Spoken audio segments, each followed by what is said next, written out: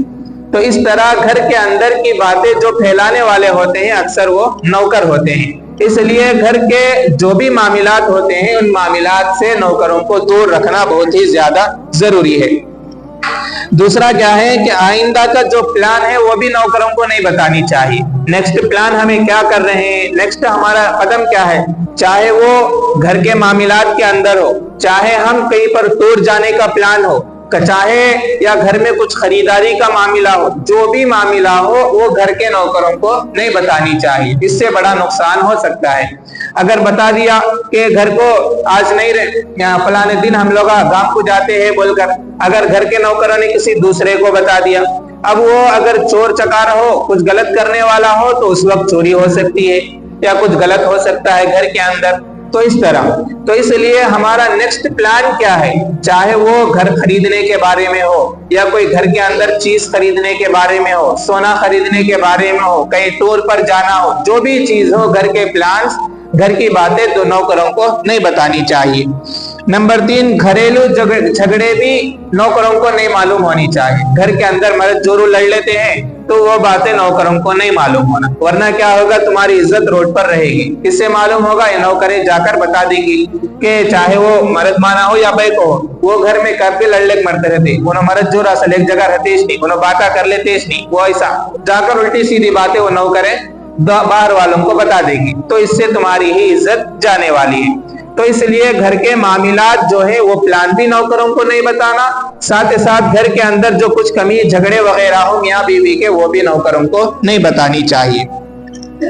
Number 42، کسی کا عیب ظاہر ہو تو ہنسنا منع ہے، یعنی کسی کا عیب ظاہر ہو گیا، مثلا کوئی آدمی جا رہا تھا، لنگی اکھڑ کو نیچے گر گیا، تو اب وہ عیب ہے تو اس کو دیکھ کر ہنسنا نہیں چاہیے۔ اسی طرح کوئی آدمی پات دیا تو خود کے اندر وہ بیماری ہے، ہر ایک انسان پات مارتا ہے، تو اس کو دیکھ کو ہنسنا، ایسی چیزیں جو خود کے اندر عیب ہے تو دوسرے کے اندر بھی پایا جاتا ہے، تو ایسے چیزوں کو دیکھ کر ہنسنا بھی منع ہے، ایسے چیزوں کو دیکھ کر ہنسنا نہیں چاہیے۔